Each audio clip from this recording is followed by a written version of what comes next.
کے زندگی بخش نام میں آپ کو سلام۔ آج ہم جس بائبل مقدس کی شخصیت پہ بات کریں گے وہ ہے ایوب صابر۔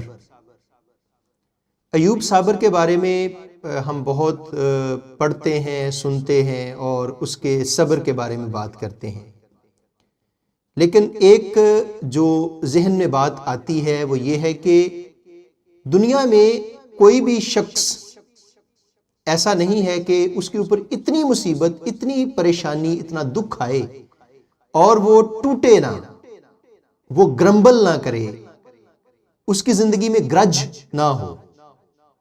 لیکن ایوب صابر کو جب ہم دیکھتے ہیں تو اس کی زندگی میں ہمیں کہیں گرمبلنگ نظر نہیں آتی۔ کچھ بھی ہو گیا ہے لیکن اس کا کوئی بریکنگ پوائنٹ نہیں ہے۔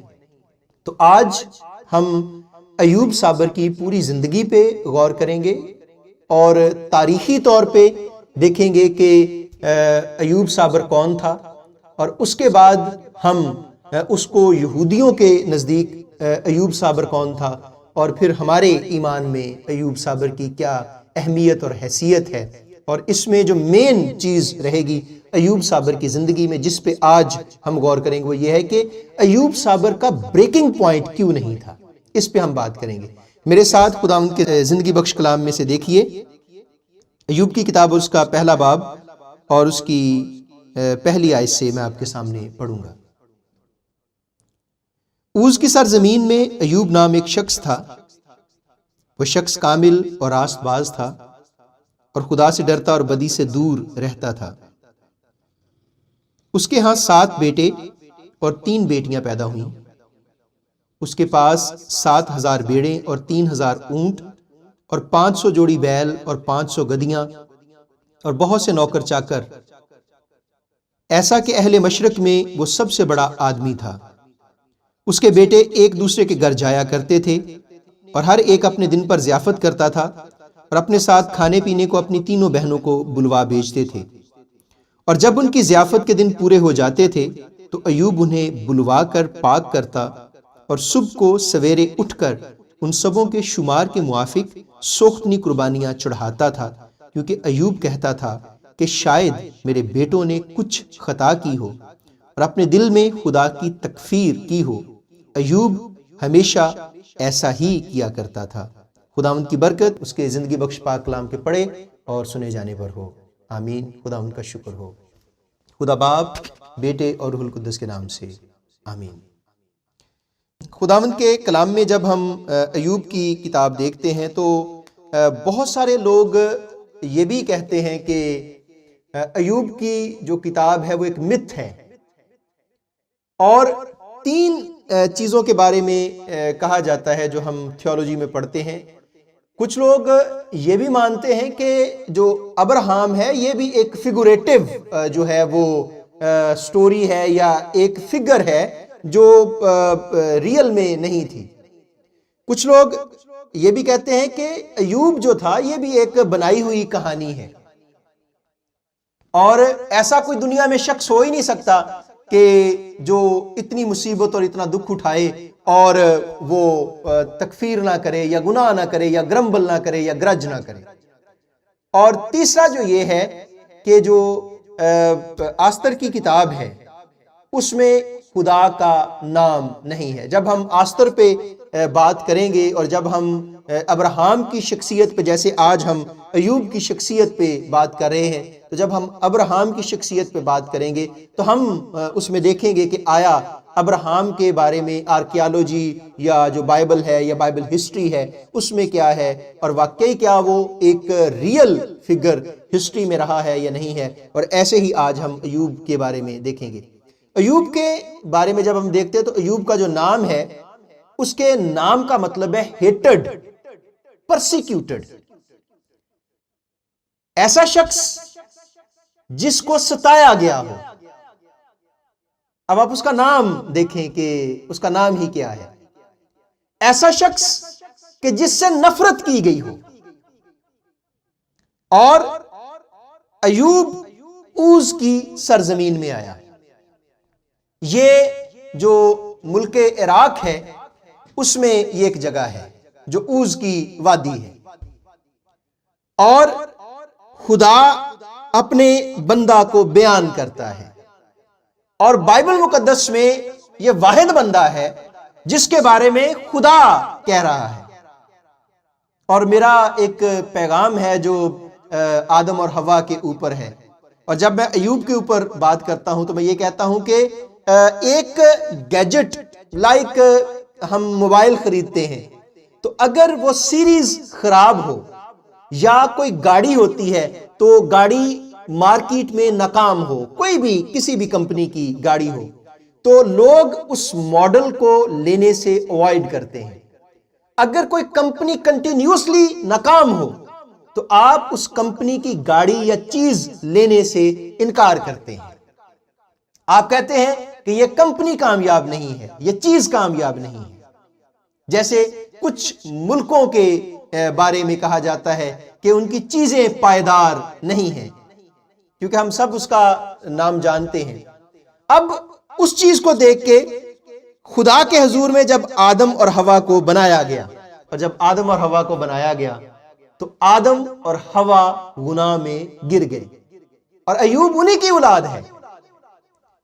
یہ اوز کی وادی میں رہتا ہے، اور اوز کی وادی میں جب یہ رہتا ہے تو اس کے پاس بہت ساری بھیڑ بکریاں ہیں، بہت سارے جانور ہیں، اور ہم جانتے ہیں کہ یہ علاقہ جو ہے وہ صحرائی علاقہ ہے۔ آج بھی جو 2020 میں دیکھیں تو 2020 میں بھی وہاں پہ آپ کو پانی کی قلت ملتی ہے۔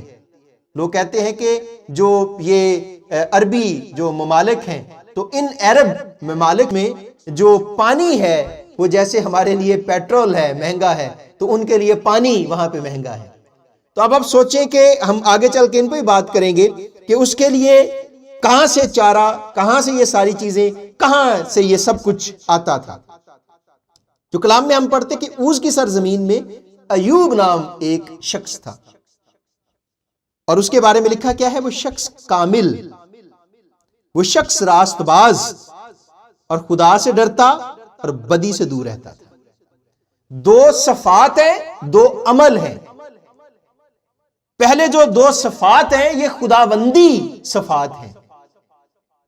خداوند یسوع مسیح کو ایک نے کہا کہ تو راست باز ہے، تو نیک ہے۔ اس نے کہا کہ تو مجھے نیک کیوں کہتا ہے، تو مجھے راست باز کیوں کہتا ہے؟ ایک ہی راست باز ہے اور وہ خدا ہے۔ کامل صرف خدا ہے، خدا کے علاوہ کوئی اور کامل نہیں ہے۔ جو کامل راست بازی ہے وہ خدا میں ہے، کسی اور میں ہو ہی نہیں سکتی۔ کلام مقدس میں ہم پڑھتے ہیں کہ انسان اپنی بہترین حالت میں بھی بے ثبات ہے، جس کو ثبات نہیں ہے۔ اور اس کے بارے میں کیا لکھا ہے کہ وہ شخص کامل اور راست باز، اور جو خدا سے ڈرتا اور بدی سے دور رہتا ہے۔ ہر ایک جو برکت ہے اس کو لینے کا جو ذریعہ ہے عزیزو، وہ ہے خدا سے ڈرنا۔ 127واں زبور اور 128واں زبور اور باقی جو زبور ہے یا برکت کی باقی جو چیزیں ہیں، ان میں جو لینے کا طریقہ کار وہ کیا ہے؟ اگر خداوندی گھر نہ بنائے، بنانے والوں کی محنت ابس ہے۔ اگر خداوندی شہر کی حفاظت نہ کرے، نگہبان کے جاگنا ابس ہے۔ تمہارے لیے سویرے اٹھنا اور دیر میں آرام کرنا اور مشقت کی روٹی کھانا ابس ہے، کیونکہ وہ اپنے محبوب کو تو نیند ہی میں دے دیتا ہے۔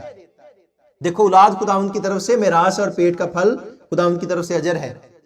اور پھر کیا ہے؟